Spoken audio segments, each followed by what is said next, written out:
Bonjour tout le monde. Good afternoon, Je suis everyone. accompagné aujourd'hui par la I am vice-première accompanied ministre Freeland, by les Deputy Prime ministres Minister Freeland Lametti, and Ministers Lametti, Mendocino, and Blair. I'm here to give you an update on the illegal blockades and tell you about our efforts to support Ukraine facing potential Russian invasion. But let's begin with the situation here in Canada, of course. illegal blockades that have been disrupting the lives of too many Canadians.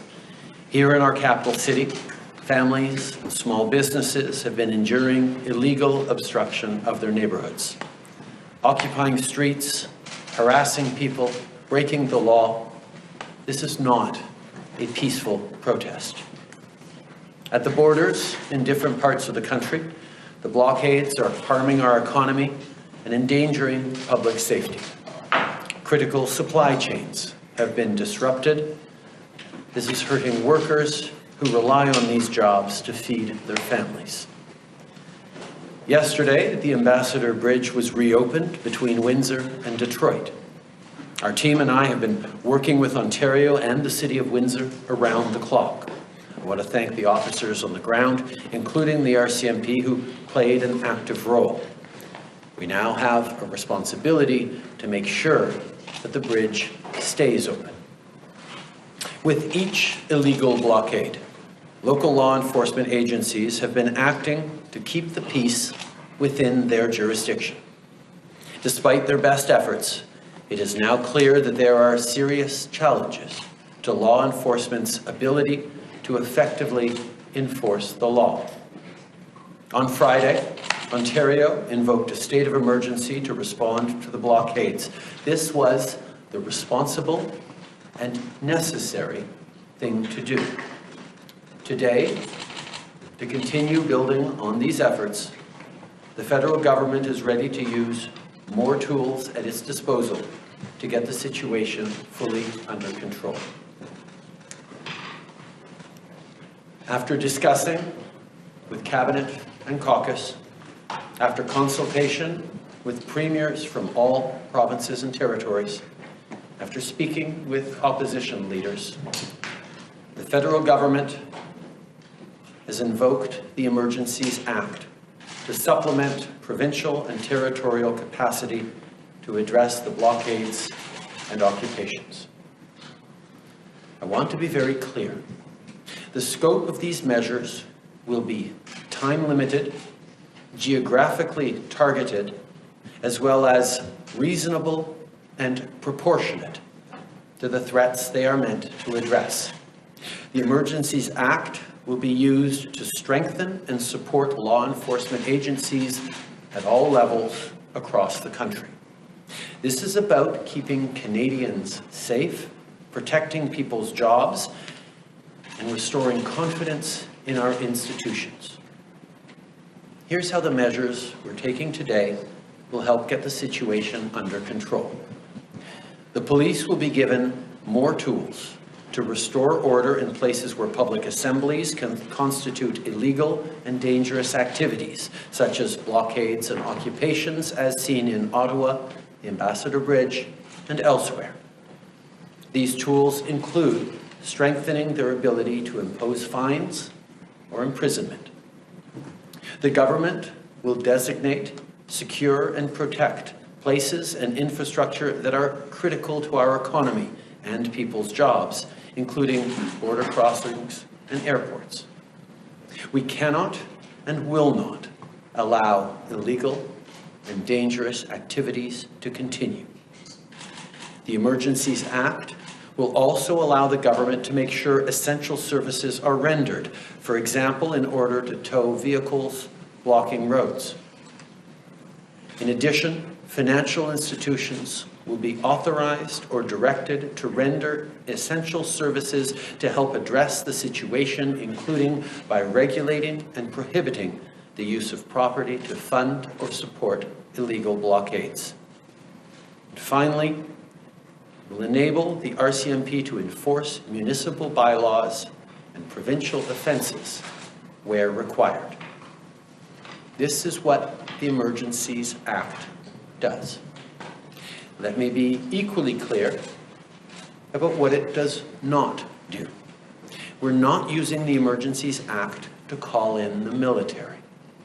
We're not suspending fundamental rights or overriding the Charter of Rights and Freedoms. We are not limiting people's freedom of speech. We are not limiting freedom of peaceful assembly. We are not preventing people from exercising their right to protest legally.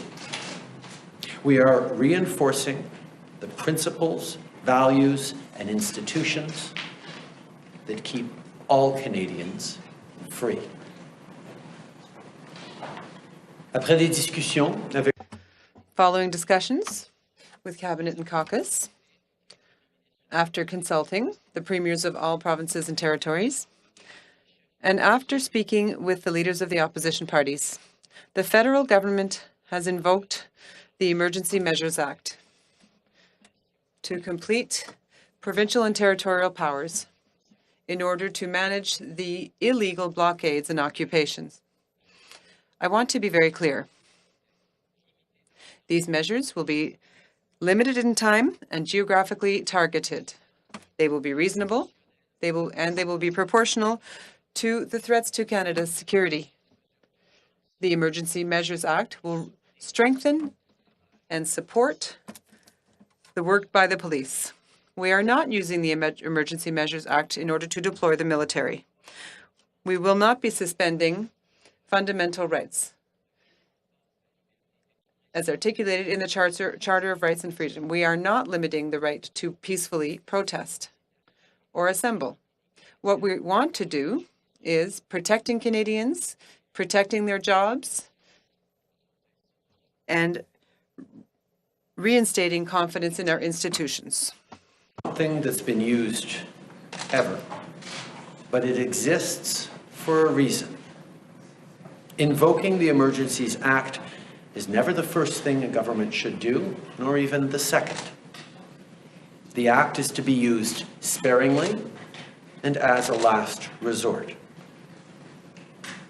Right now, the situation requires additional tools not held by any other federal, provincial, or territorial law. Today, in these circumstances, it is now clear that responsible leadership requires us to do this. These measures must be and will be compliant with our Charter of Rights and Freedoms. Indeed, the Emergencies Act was created in the late 80s to flow from and uphold the Charter.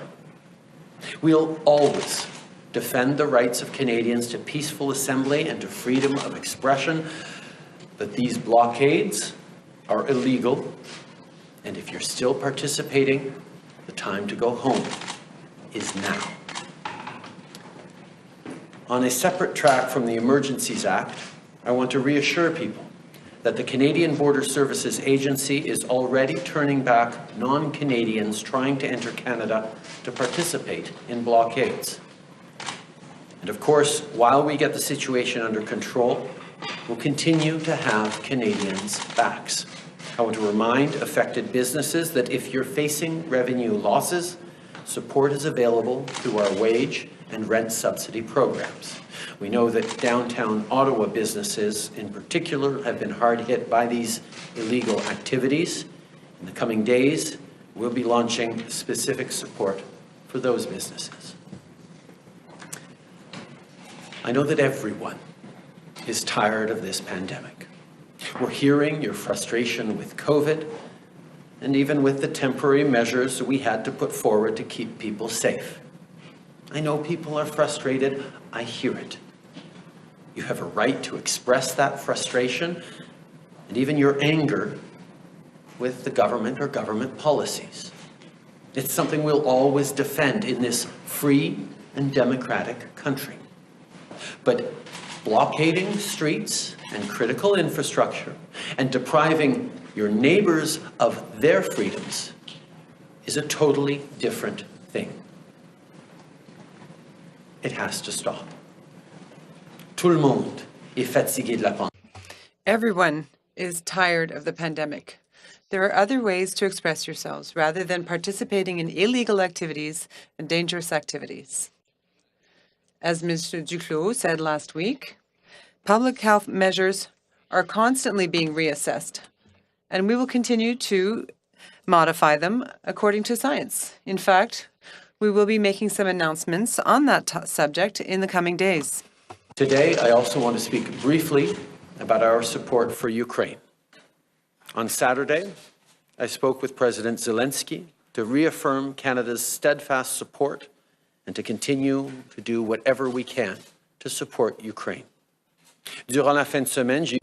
During the weekend, I also spoke to the Charles Michel, as well as Chancellor Scholz of Germany and President Duda of Poland. Active G7 response to support Ukraine's economic resilience. Today, we're announcing that Canada will offer a loan of up to $500 million to the government of Ukraine. I want to thank Deputy Prime Minister Freeland for her leadership on this file and underline that this is in addition to the $120 million loan offered earlier in January. On top of financial support, Canada has already taken steps to help Ukraine defend itself, including with the extension of the training mission Operation Unifier. In light of the seriousness of the situation and following conversations with our Ukrainian partners, I've approved the provision of $7.8 million worth of lethal equipment and ammunition. This responds to Ukraine's specific request and is in addition to the non-lethal equipment we've already provided. The intent of this support from Canada and other partners is to deter further Russian aggression. En raison du sérieux de la situation, given the seriousness of the situation, and after having closely studied the issue, I asked, I told Ukraine we would send them arms and munitions. So Canada is joining the United States, the UK, Bulgaria, Czech Republic, Lithuania, the Netherlands, and Poland in sending arms. The goal of this support from Canada and our other partners is to dissuade Russia from pursuing its aggression towards Ukraine. Confrontation with Russia. But the situation is intensifying rapidly, and we are showing our resolve. It's important for Canadians and the world to know that Canada will continue supporting Ukraine and its independence, integrity, sovereignty, including its right to defend itself. Merci tout le monde. Thank you, everyone. I will now give the floor to Deputy Prime Minister Freeland.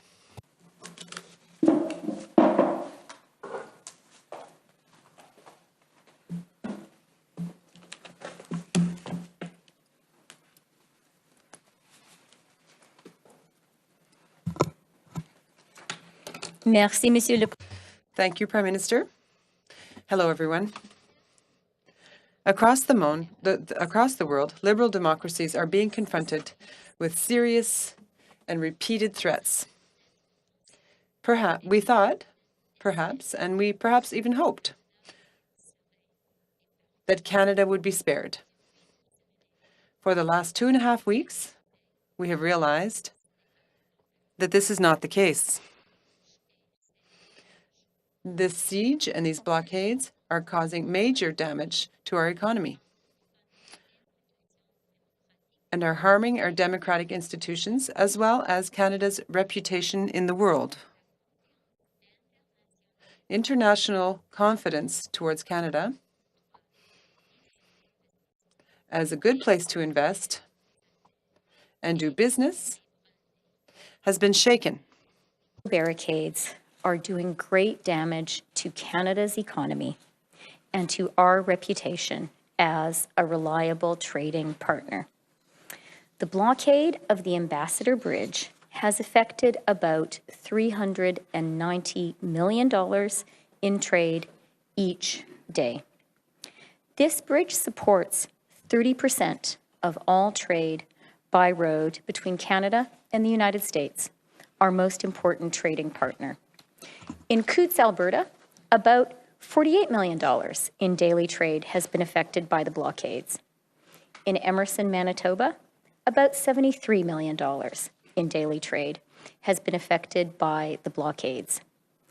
These costs are real. They threaten businesses, big and small, and they threaten the livelihoods of Canadian workers, just as we are all working so hard to recover from the economic damage caused by COVID. Nous nous sommes battus bec et ongle. We fought so hard to protect Canada's privileged relationship with the United States when we were negotiating NAFTA. We stood up to Tariff 232, which were illegals and unjustified.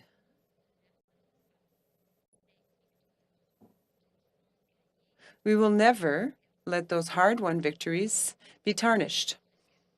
The world is watching us. Our jobs, our prosperity, and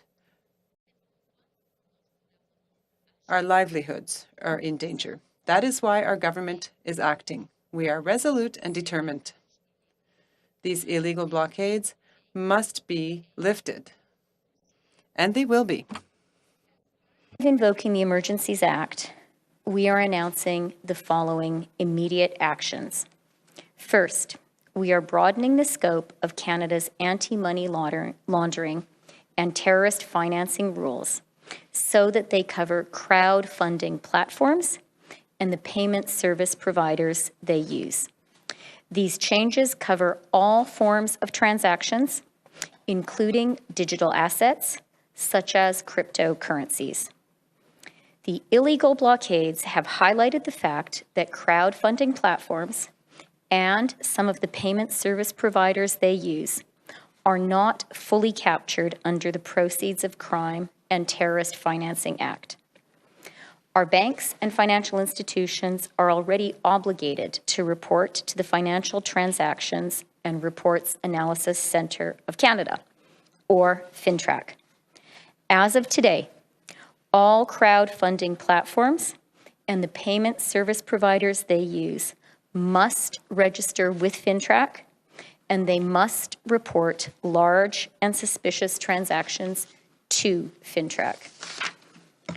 This will help mitigate the risk that these platforms receive illicit funds, increase the quality and quantity of intelligence received by FINTRAC, and make more information available to support investigations by law enforcement into these illegal blockades. We are making these changes because we know that these platforms are being used to support illegal blockades and illegal activity, which is damaging the Canadian economy. The government will also bring forward legislation to provide these authorities to FINTRAC on a permanent basis. Second, the government is issuing an order with immediate effect under the Emergencies Act, authorizing Canadian financial institutions to temporarily cease providing financial services where the institution suspects that an account is being used to further the illegal blockades and occupations. This order covers both personal and corporate accounts. Third, we are directing Canadian financial institutions to review their relationships with anyone involved in the illegal blockades and report to the RCMP or CSIS. As of today, a bank or other financial service provider will be able to immediately freeze or suspend an account without a court order. In doing so, they will be protected against civil liability for actions taken in good faith. Federal government institutions will have a new broad authority to share relevant information with banks and other financial service providers to ensure that we can all work together to put a stop to the funding of these illegal blockades. This is about following the money. This is about stopping the financing of these illegal blockades. We are today serving notice. If your truck is being used in these illegal blockades, your corporate accounts will be frozen. The insurance on your vehicle will be suspended. Send your semi-trailers home. The Canadian economy needs them to be doing legitimate work, not to be illegally making us all poorer. Il s'agit de suivre la... It's all about following the money. It's about putting an end to the funding of these illegal blockades. Consider yourselves warned. If your truck is used in these blockades, your corporate accounts will be frozen. The insurance on your vehicle will be suspended. Send your rigs home. The Canadian economy needs them to do legitimate work and not make us all poorer illegally. We've taken these measures after deep thought. I have discussed this with the heads of Canadian banks. I thank them for doing what is necessary to ensure laws are being complied with and that Canadian democracy is being protected as well as our economy. The past 2 years, we have trusted one another. We've leaned on one another. What we are facing today is a threat to our democratic institutions, to our economy, and to peace, order, and good government in Canada. This is unacceptable. It cannot stand, and it will not stand. Thank you. And I'll now turn over the floor to my colleague, our Attorney General, Minister of Justice, David Lametti.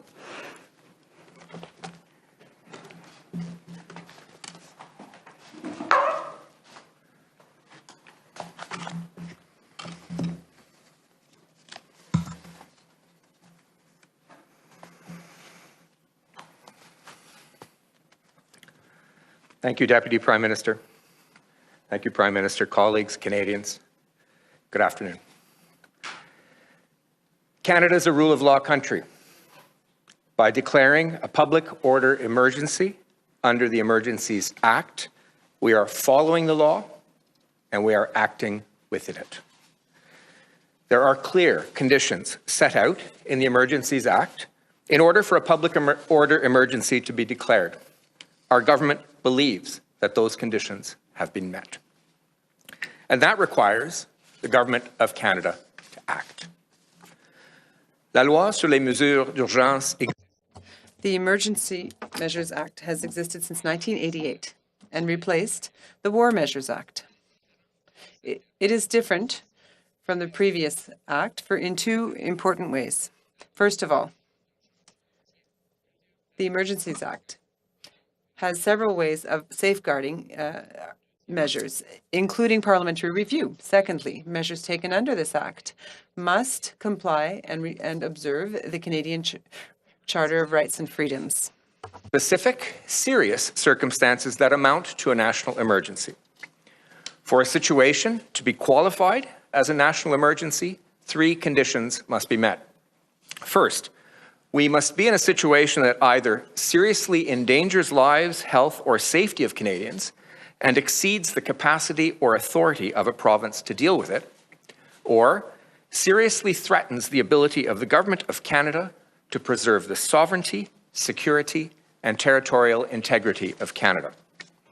Second, the provinces and territories' capacity to handle the situation must be considered insufficient or must show gaps. And third, we must conclude that the situation cannot be handled adequately under any other Canadian law, including provincial laws and territorial laws. Une fois l'urgence déclarée, once the emergency has been declared, the Emergencies Act allows the federal government to adopt rules or decrees in order to intervene. Our government respects Canadians' rights and freedoms as protected under the Charter. It is our intention to use only the necessary, reasonable and measured powers in order to resolve this crisis quickly and safely. The Act also contains a number of significant limits, checks, and safeguards. As required by the Act earlier today, and on occasion over the past week, the Prime Minister and members of Cabinet have consulted with premiers and members of their respective governments. Having now declared a public order emergency, we will table the declaration in Parliament as required within 7 days. In the coming days, a parliamentary committee will be struck to provide oversight while the emergency is in effect. The declaration only lasts for 30 days unless renewed. However, we can and sincerely hope to revoke the emergency much sooner. Parliament also has the ability to revoke the declaration of the emergency as set out clearly in the Act. Once an emergency is declared, the Emergencies Act permits the federal government to make necessary orders or regulations to deal with the emergency. The Prime Minister gave the broad outline of these in his remarks. There are 6 specific measures we feel are needed to bring this situation under control. First, the regulation and prohibition of public assemblies that lead to a breach of peace and go beyond lawful protest. What we are seeing in Ottawa and what we are seeing at the Ambassador Bridge are not lawful protests. Second, designating and securing places where blockades are to be prohibited. This could include borders, approaches to borders, and other critical infrastructures, or Ottawa. Directing persons to render essential services to relieve impacts of blockades on Canada's economy. And this could include tow trucks and their drivers, for compensation, of course. Authorizing or directing financial institutions to render essential services to relieve the impact of blockades, including, as we have heard from the Deputy Prime Minister, regulating and prohibiting the use of property to fund or support the blockades. Measures enabling the RCMP to enforce municipal bylaws and provincial offences where required. And finally, the imposition of fines or imprisonment for a contravention of any more order or regulation made under Section 19 of the Emergencies Act. Les décrets et règlements qui permettront de These measures that will allow us to move forward under the Act will soon be developed and tabled before Parliament in the 2 days following their implementation, as required by law. Parliament has the power to revoke the emergency, which means that all measures taken will be reasonable and appropriate. One point clearly. These measures are temporary. We intend to impose them for only as long as needed to restore order across the country. Thank you. Merci.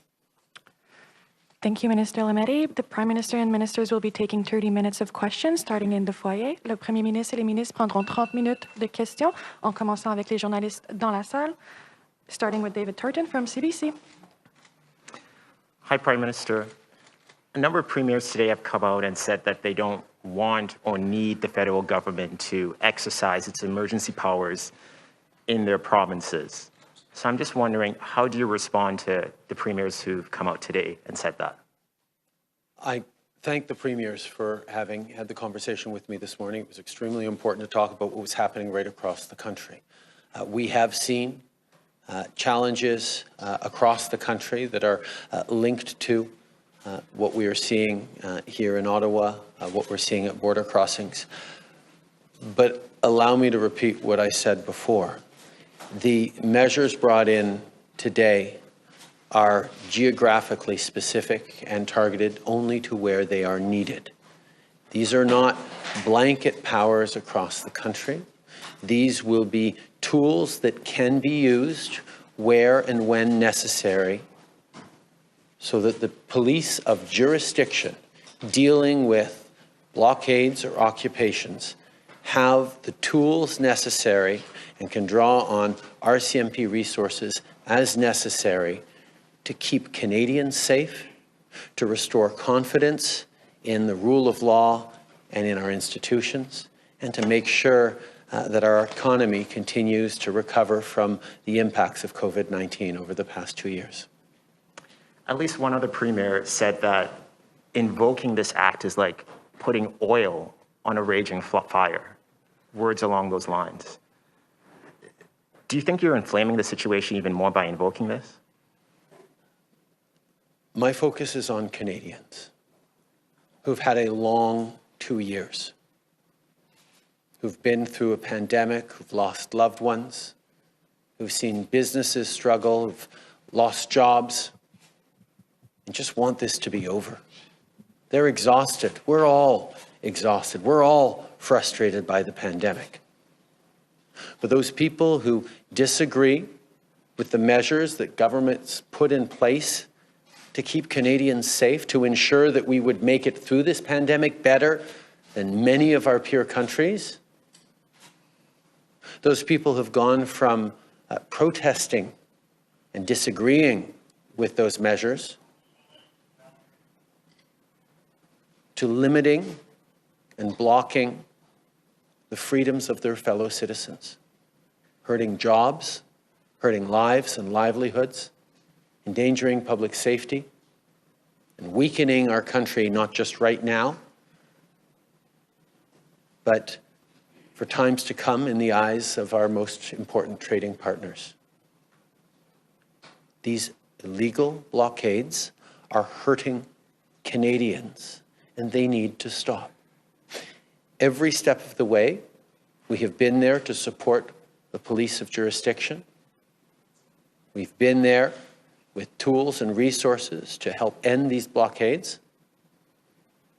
But it is clear that there are more tools necessary, and that is why we are moving forward with time-limited, geographically specific, extremely bounded measures and additional powers that will allow us to get through these blockades and occupations and get back to the business of rebuilding our lives and our country after this pandemic.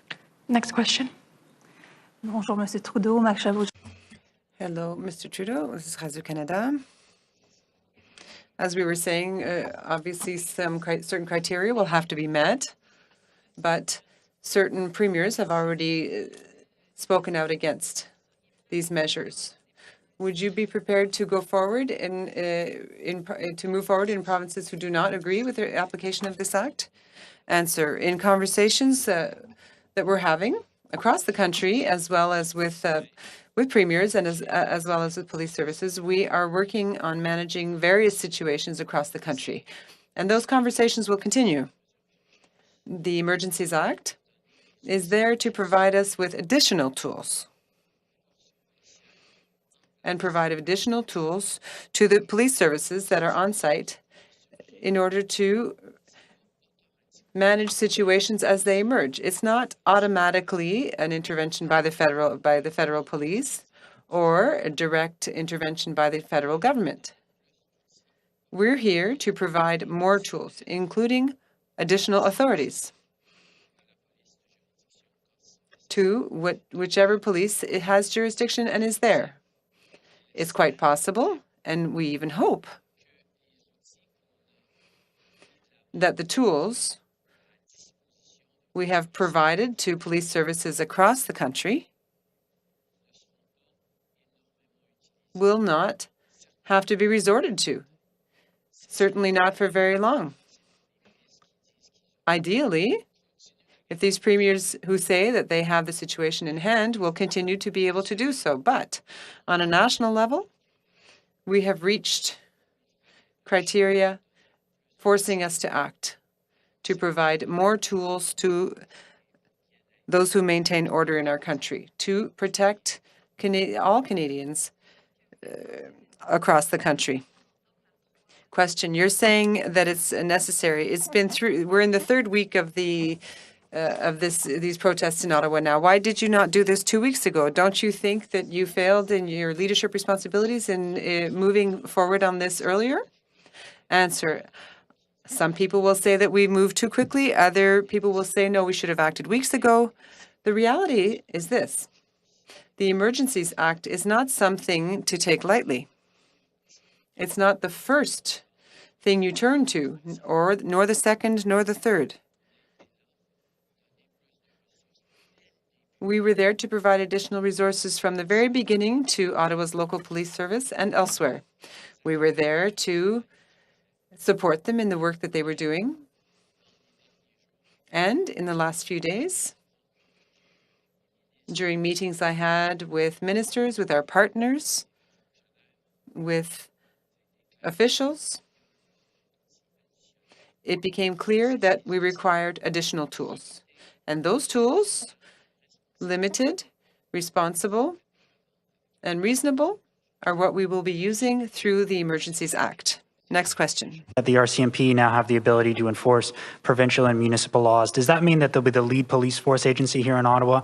And when can we expect more police officers from the RCMP to work with the City of Ottawa? Because they've been asking for that for a substantial period of time.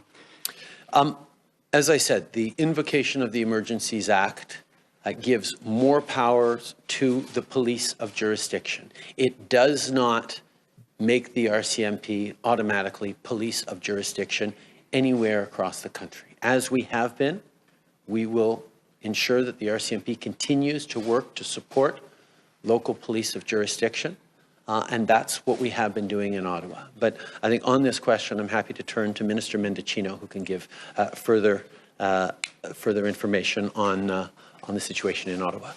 Marco? Yeah, thanks very much, Prime Minister. From the very beginning of the illegal blockades, the federal government has been working closely with local law enforcement where they are the police of jurisdiction, including here in Ottawa.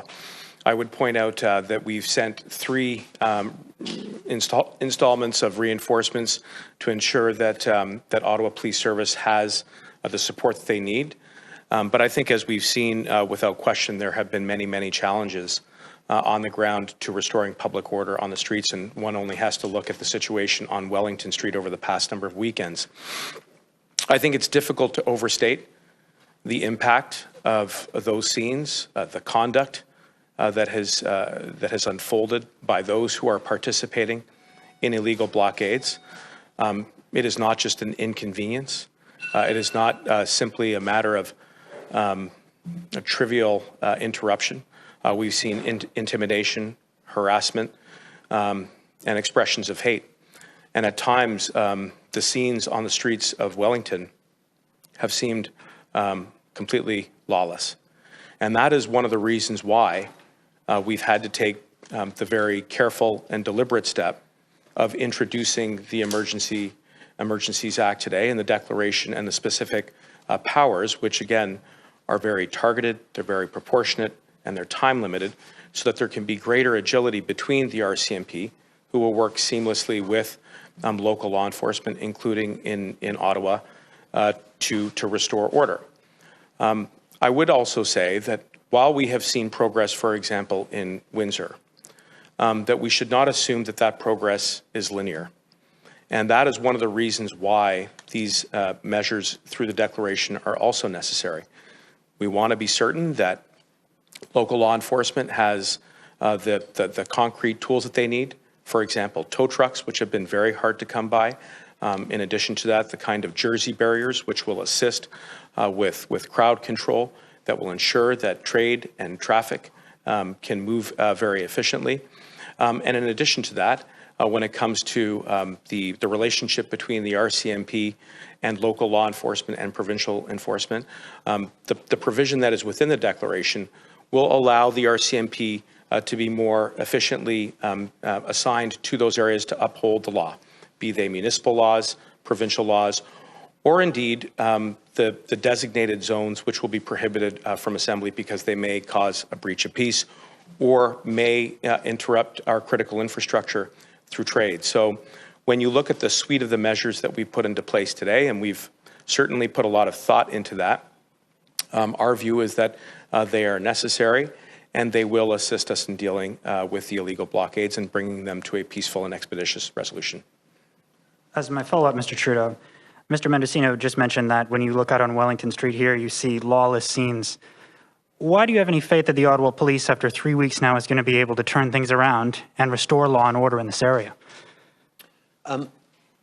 In regards to the Ottawa Police, we have been working closely, not just the RCMP, but the OPP, to ensure that there is a coordinated approach on that. But in terms of confidence in the police, I think we could do worse than turn to our Minister of Emergency Preparedness, Bill Blair, to respond to that. Bill. Yeah, thank you very much, Prime Minister, and good afternoon, everyone. The Ontario Ottawa Police Service remains the police of jurisdiction in the City of Ottawa. But the police services right across Canada and certainly in Ontario have been coming together. And they recently announced on Friday the formation of an integrated command structure for managing this event. And that really brings the resources and the capacities of the OPP and the RCMP to the assistance of the Ottawa Police. We've also had conversations with other police agencies across Ontario, and they recognize the situation here and the importance of ensuring that there are adequate resources. But it's not simply an issue of resources, but also of authorities. And we have been working from the very outset with the municipality and with the province in order to ensure that our police services here in Ottawa and right across Canada have the authorities they need and the resources they need to do the important job. Now, as I said yesterday, policing is a very important institution in our society. We need the police to do their job of upholding our laws, to maintain the rule of law, and to maintain public order and safety in our communities. And we have a responsibility to make sure that they have the resources and the tools that they need to do that job. They have our support. And as that support grows in the City of Ottawa, I have confidence that they'll be able to restore order with the support that we're providing. Next question. Hi, Prime Minister. Stephanie Taylor with the Canadian Press. You emphasized you were not calling in the military to deal with the situation, but all options, as you said last week, are on the table. So what would it take for you to bring the military into this situation? What would the criteria be, and what would it take for you to make that decision? I'm not going to engage in hypotheticals right now. I think what is most important is that Canadians get their lives back, their communities back, their neighborhoods back, and can once again rely on their jobs and the trade and the supply chains that are supporting them and putting food on their tables. The reality is the measures that we put forward today, which have been carefully thought through, will give the tools to law enforcement to be able to move in even stronger and clearer ways against these illegal protests, these illegal occupations, and blockades that are hurting Canadians. We will continue to monitor, and we will continue to do the things necessary to keep Canadians safe. But like I said, this Emergencies Act in no way brings in the military as a solution against Canadians. We are empowering law enforcement. I think that's what Canadians want to see. Over the weekend, Minister Blair expressed that he was a little baffled by the lack of law enforcement he saw. I want to know what you think. Do you agree with him that it is a little baffling the Ottawa police are not enforcing more of the laws? What do you make of the policing you have seen to date on Wellington Street and elsewhere in Ottawa? I think there is a high level of frustration amongst residents of Ottawa that this situation has gone on as long as it has. Certainly the frustration people feel in Ottawa has been echoed across the country and indeed around the world. And it is important that the police of jurisdiction working with the OPP and the RCMP are able to put an end to these illegal protests. The specific and limited measures that we are putting forward today as part of the Emergencies Act will give them further tools that in their coordinated response between the Ottawa Police Services, the OPP and the RCMP working together should be able to respond to these concerns by the citizens of Ottawa who want their cities back. We'll take one last question in the foyer before turning to the phone. Yeah, Prime Minister Ryan Hamilton, National Post. Over the weekend, Mayor Jim Watson here in Ottawa made a deal with protest organizers to move more trucks onto Wellington Street and out of residential areas. I'm wondering if you can give me any reaction to that deal. I know that the City of Ottawa, its police services and its elected officials have been pursuing an end to these blockades. This has gone on far too long. It is no longer a lawful protest at a disagreement over government policy. It is now an illegal occupation. It is time for people to go home. The measures that we've put forward today will be additional tools for law enforcement at all levels to be able to secure an end to these blockades. You're announcing today rules around preventing banks from dealing with these illegal blockades.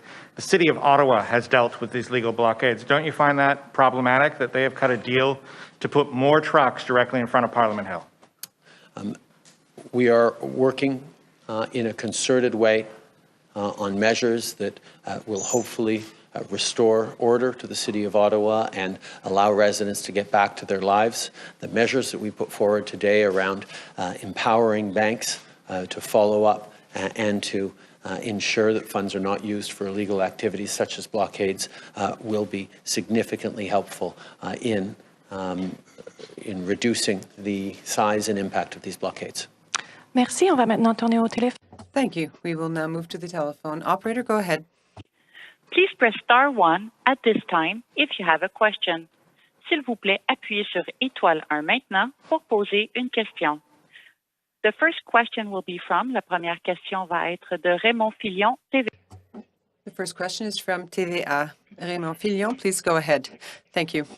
Prime Minister, when will the special powers under the Emergencies Act come into effect for police officers that you've announced today? Answer. The impact of this declaration is immediate. We will be developing specific proposals and policies in the coming hours, the coming days, that will have specific impacts. But I will ask the Minister of Justice to tell you more. Merci, Monsieur. Thank you, Prime Minister. Thank you, Mr. Fillon. We will be tabling orders in Council under the Act. Once these measures have been announced, they become effective immediately. And then there will be parliamentary review, but the orders and decrees come into effect immediately. Thank you. Question. Mr. Trudeau, several people reproached you for your tone towards the protesters over the last couple of weeks. They said you threw oil on the flames. Do you feel any responsibility for the scope that these protests have reached?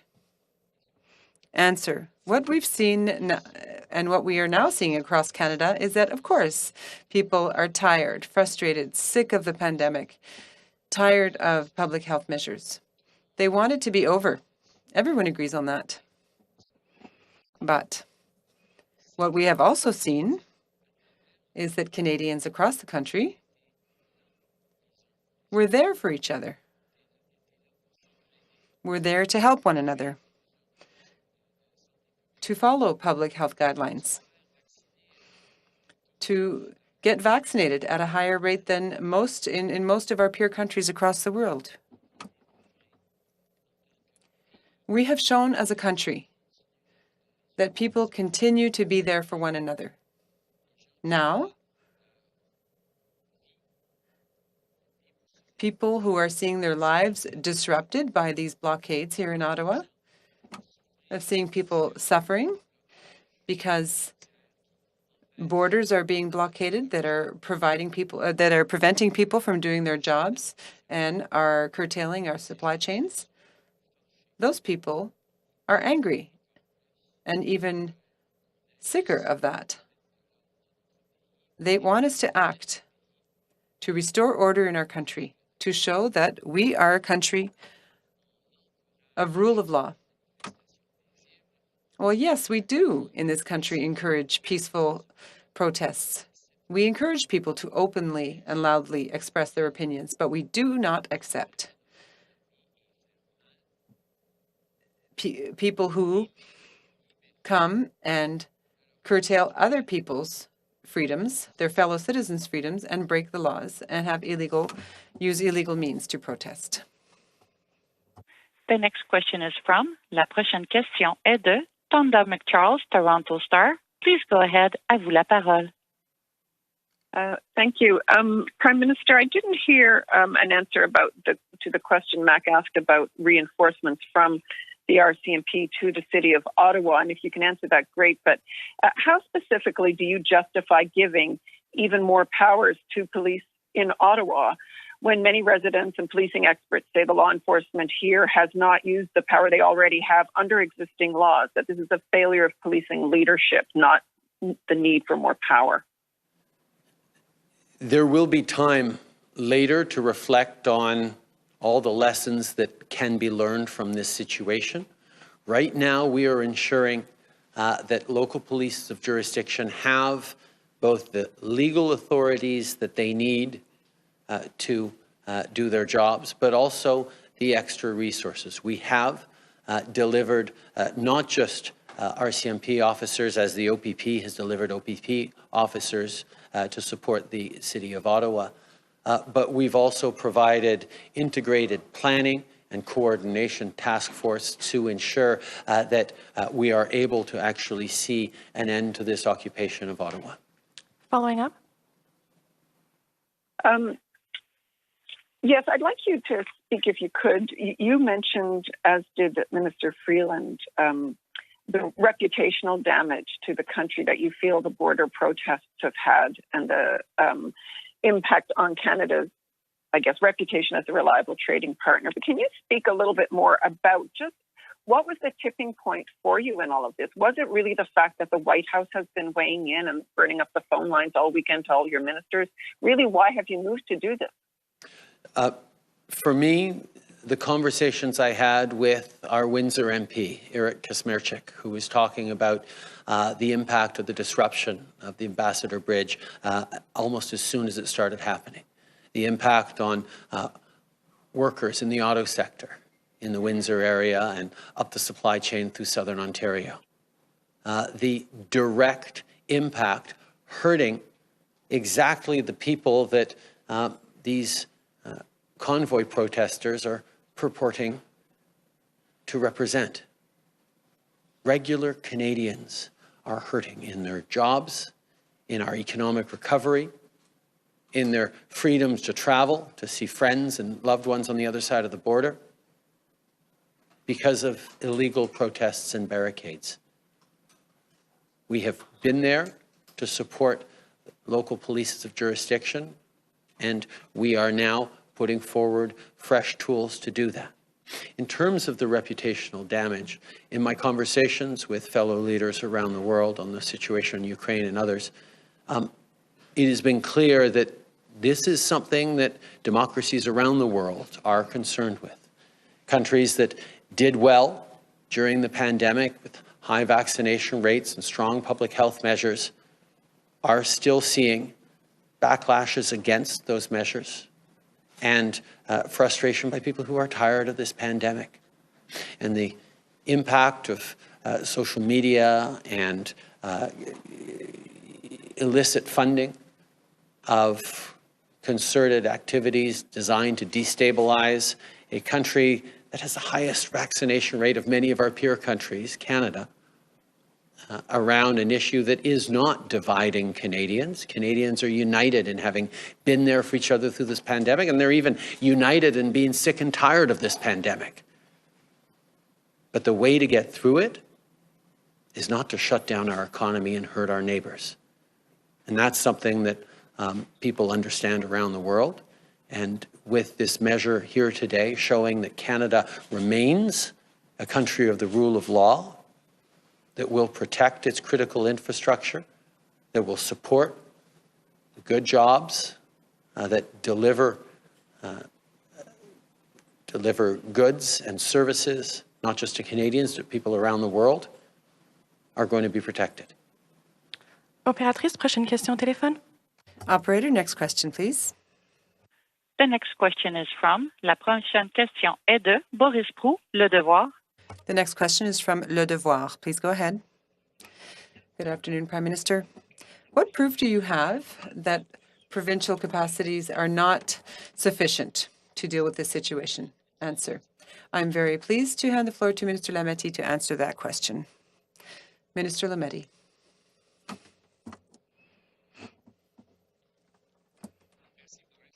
Thank you for the question, Boris.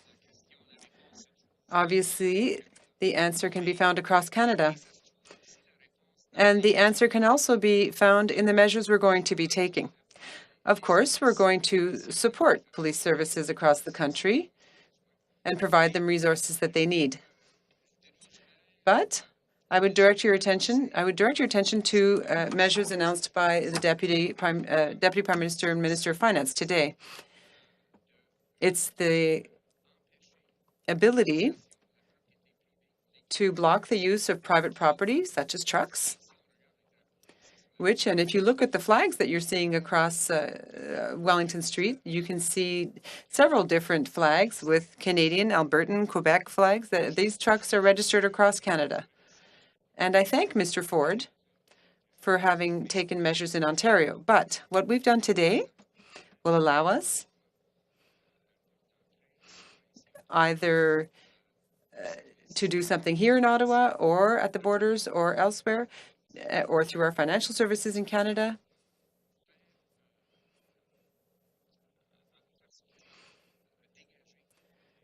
It will help us unblock the streets. How? Because this applies across Canada. And under such measures, under such an act, we can do so. We cannot do so through provincial legislation. Follow-up question? Yes. Minister, what if a province does not want you to apply these measures in their province? Can they ask to be excluded from them? Answer, no, under the Act. And in fact, the Act was drafted by Mr. Mulroney's Conservatives in 1988. We have the duty to consult provinces, which we did. Of course, we will continue to collaborate with provinces, which we have done and we will continue to do. But once a national emergency has been declared, these measures apply across the whole country. One last question on the telephone.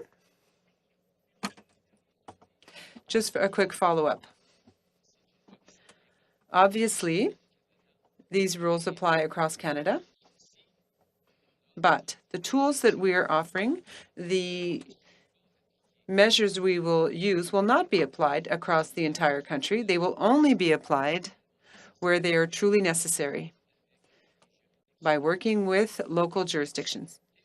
So even though theoretically, yes, the impact, since it is a federal act, would apply across the whole country, it will only have a concrete impact where it is truly needed. And that is not everywhere in Canada, of course. Operator. The next question is from La dernière question est de Marieke Walsh, de Globe and Mail. Please go ahead. À vous la parole. Good afternoon, Prime Minister. Minister Lametti, if I understood him, said that this will apply across Canada and that provinces will not be able to opt out. Your opening statement said that this would be geographically targeted. So can you please explain where specifically in Canada this will apply? I actually just answered that in French, and I'm happy to repeat it because it is an important point that people need to understand. The Emergency Measures Act, as it is applied when it is a national emergency that touches more than one province, as this one is, necessarily covers the entire country because it is a federal National Emergencies Act. However, the specific provisions that we have laid out in the Act, the measures necessary, will only apply where they are needed. We talked about geographically limited, obviously, to continue to ensure that the Ambassador Bridge remains free and clear for traffic. That is a place where the measures brought in by this Emergencies Act will matter. A small community elsewhere in the country, a long way from borders or critical infrastructure that is not experiencing any significant illegal protests, are unlikely to see any impact from these the Emergency Act. This is the element that is limited to where it is needed. And indeed, in places where there is a significant border crossing, where the local police of jurisdiction have no need of additional RCMP support or even the additional tools that we have made available to them, they will not have to use those additional tools. So even though the Emergencies Act applies to the entire country, it is targeted, time-limited, and geographically specific based on need as to where it will actually be felt and have an impact on the ground. Following up. Thank you. So can you please clarify then, will it apply in Emerson, Manitoba, Coutts, Alberta, and Surrey, BC? And how will you measure the success of this, that this is not just your government appearing to do something, but that actual results happen? Well, I think Canadians know well that the measure of success will be, can we get our supply chains back? Can we end the disruption to livelihoods of people who rely on trade to the United States from these border crossings? Can the citizens of Ottawa get back to their daily lives, including, as we saw just a few weeks ago, when a perfectly peaceful protest involving tractors and trucks of potatoes from PEI were on Parliament Hill highlighting their concerns. That is how this country needs to work and how protests can and should unfold. But this illegal occupation needs to end, and that is where we have now given the specific tools necessary for that. In regards to Emerson and Coutts, one of the issues that we have seen is a challenge in getting tow trucks to actually show up to bring out, to move these large rigs. In Windsor, we relied on generous partnership with the Americans to be able to get tow trucks to move the big trucks. Now, with these measures that we've put in place, there will be an ability to compel, for just compensation, tow truck owners and operators to actually do the jobs for which they have contracts with various orders of government to keep highways and roads clear. This is an example of a specific tool that is now available to local police of jurisdiction in places all across the country if needed.